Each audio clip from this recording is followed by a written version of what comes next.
Just thought I'd do a before and after video of a fish tank that's been a little bit neglected.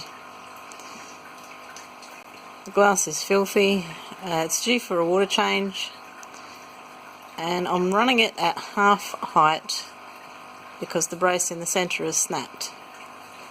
Like it's just let go at the top there. So for the purposes of not having the glass pop off, I'm running it at half height, which the glass doesn't seem to bow very much. And for people who might not know, I bought a new tank to replace this tank, which I've been setting up. Slowly planting, slowly putting hardscape in place, and it's not quite ready. I'll just pan across. Lights are out. Yes, it's the middle of the night, that's when I do all my work for some reason. Hopefully you don't notice what a huge mess my house is. So I'm going to clean the glass, do the water change, and see what it looks like afterwards. I've just put some food in, so the loaches are super excited. Hey you, stop doing that. What do you got to make so much noise? Stop it. Alright, I'll be back in a bit. Just been cleaning for a little bit and thought this was interesting, the way the brown algae and the green algae compete, and the way the snails have tried to help, but I think they just gave up, or possibly they were eaten. There's 6 yo-yo loaches in here, and they love snails. Alright, back to work. Alright, this is the halfway mark. I've scraped the glass about as clean as I'm going to scrape it, but I haven't changed the water yet. So, it's a little bit brown, maybe some tannins, maybe some of that is the algae floating around. But now you can see much more clearly the fish that live in here. So we have, I'm not sure how many peacock gudgeons. There should be 7 penguin tetras, 1 big rasbora, I think it's a porthole rasbora, I'm not entirely sure, and of course the 6 yo-yo loaches that I mentioned earlier, which are now hiding. As far as plants, I've got some really sad Vallisneria at the back there, a bunch of crypts. That little patch of crypts there was 1 pot of tissue culture crypts, and they've grown quite well. There's lots of little pots, which was supposed to be for the peacock gudgeons to hide in, but really the yo-yo loaches, when they were smaller, used them as caves, but now that they're big, they just push the pots around and make a big mess. So I'm going to take those out. I've got 1 Indian almond leaf, for some reason, is in here. I don't remember putting that in here, but it seems to be a nice shelter for that, for the gudgeons. I've got some narrow leaf Java fern, a really nice big Anubias. This is the first plant I ever bought.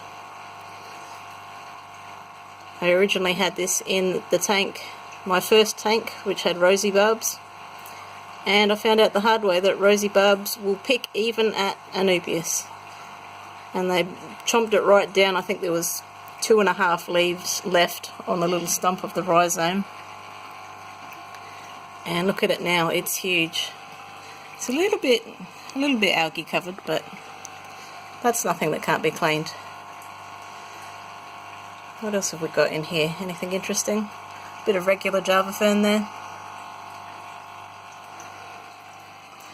A kind of sad looking sword plant. Another Anubias. And I think there's a floating wisteria for a bit of cover for the tetras. These little black pipes are also tubes for the gudgeons to hide in. And a bit of PVC that Nobody seems to use that. Like they go under it and around it instead of through it, but oh well. It's a nice big rasbora. He got shipped in with my Emerald Eye rasboras. When he was small, he was the same size, slightly more torpedo shaped, but the black stripe that he now shows was quite faint. You couldn't hardly see it. So I guess maybe they were wild caught, and maybe he was mixed in with some wild caught fish. I'm not sure. But he grew so fast and became a really big bully. Oh, end of my spray bar fell off. Never mind, don't look at that. So this tank is for my rowdy fish. These penguin tetras, I used to have many more of them, but they're absolutely murderous. They fight, they pick each other to death. They killed my ottos, well, some of my ottos that I had in this tank. And they're finally at a school size where they leave each other alone. Now these peacock gudgeons can be quite vigorous when they're in breeding mode, and nothing seems to bother them. They are not bothered at all by the big yo-yo loaches, by the big tetras, and they tend to stay towards the bottom, so they're not really in the way of the tetras anyway. The yo-yo loaches aren't really aggressive, but they're on the move all the time, so they're a little bit rowdy. And this big rasbora, as I said, he's a little bit aggressive. But this tank goes together quite well. And in the bigger tank they'll have even more territory, so even less reasons to fight. And I'm hoping to have enough room to add some more bigger fish. Not huge fish, but most of my other tanks are 15 gallon, so I'm kind of stuck with nano fish. So that's the plan for this tank. These guys, a couple of weeks from now I'm going to have some time off work. The aim is to have the big tank cycled. Well, it's not going to be cycled, but I'm just going to move this canister filter, and that's cycled, and get the water quality suitable and matching, and move everybody across, and hopefully they'll all be happy. Then this tank is a sham. I'll empty it and hopefully repair the broken brace. And while I was cleaning, I managed to this off, so I might need to reseal. I'm about halfway through taking the water out, and I decided to clean the filter. So I'll just talk about the filtration I've been using on this tank. I have a ugly cut off bit of Swiss Tropicals Porret foam as my filter intake pre-filter. I then have a, where is it? Sun pre-filter canister with 3 sponges in, which I'm just rinsing in here. This is the water I've taken out. And the bottom sponge, that's supposed to be blue. That's pretty disgusting. So that stops a lot of gunk from ending up in my main filter. So when I take this to bits, I'll take out the camera and show you what it looks like. That's the colour of the water after I finished rinsing all of the pre-filters. So it started out nice and clear like that. And that's all the muck that was stuck in the foams. So I've just taken off the lid of my filter, and I have 3 trays. So the top tray, some kind of ceramic loops. The middle tray is a bag of lava rock. I think it's meant as a substrate, but it looked too sharp for the kind of fish that I keep. I'm going to stick that in there and give it a bit of a rinse. Not too much muck came out of that. Oh, that's probably why. A bottom layer.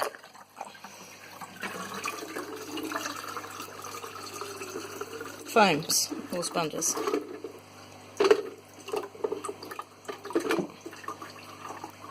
I'll just prop that there. Oh, this is always so hard with one hand. Take the handle off.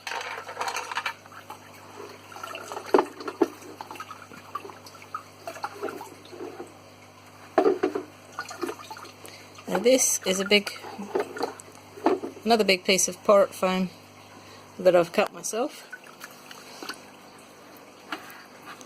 Let's see what muck comes out of that. Not a lot. It's pretty good. Bit of cloudiness.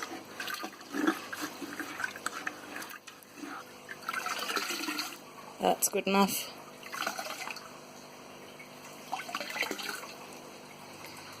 And very bottom layer is the original. Look how coarse that is.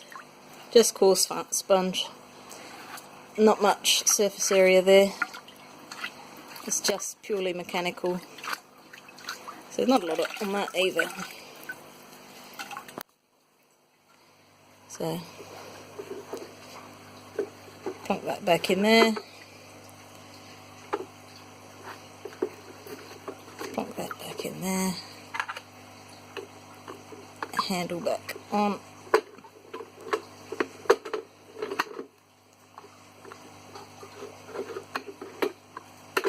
There you go.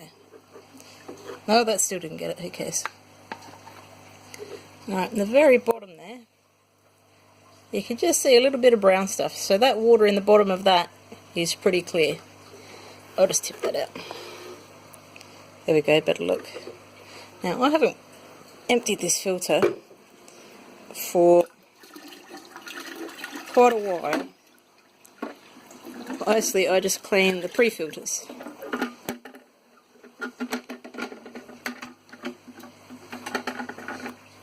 Because the pre-filters seem to do the bulk of the work. There we go, get that handle back on. I'll do the same with this. Handle off. Take the bag out. That bag didn't seem too bad.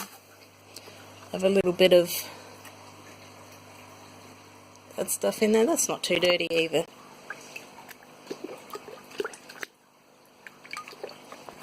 What's that called? Filter floss. Polishing stuff. Who knows?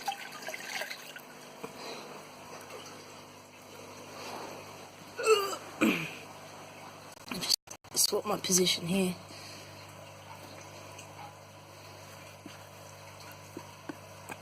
Stuff that back in there. Might just give this a rinse again. I don't know if you can see that stuff. It's like gravel. Gravel made out of lava rock.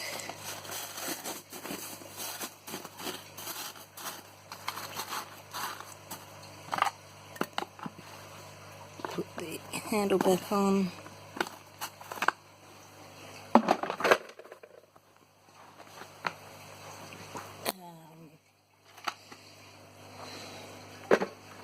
I don't know if I'll ever bother doing anything with that. That looks pretty clean, really. That thing goes back on. That doesn't feel like it's sitting right. That's better. Like that. And this bit comes back on. Alright. Nearly got it back together. Just got to get the hoses in, clip down, sealed. Now that valve's shut, that valve is shut, it's ready to go. I won't pump it on yet So I've got this valve here open, open, open. Oh, maybe I should tip the newater in first so that the water level is higher, because the inlet is just... Yeah, I'll tip the newater in first and then I'll get the filter going again. That's a better idea. See, I've taken about half of the water out. Water level is pretty low now. Fish don't seem to care. There we go. Got the pump started again. I think that's where I go wrong a lot of the time. I let the water level get too low and then it starts sucking up air and then it's impossible to prime the pump. By making sure I didn't get any air into my pipe, everything just started up straight away, no problems. Excellent. Sometimes it's like doing CPR on that priming button. That one. It's not a particularly good button to be pressing for 20 minutes. Trying to get the air. This hose particularly can get air in it if you're not careful. But this time I was careful. Hooray for me. So here's a final look at my poor old broken tank. The water's pretty clear. It's nice being able to see the plants and the fish again. There's the Bengal tetras. Most of the gudgeons are hiding because they know it's night time. They tend to sleep at night. And every single loach has disappeared because they did not like the fuss. Oh, I better remember to turn the heater back on.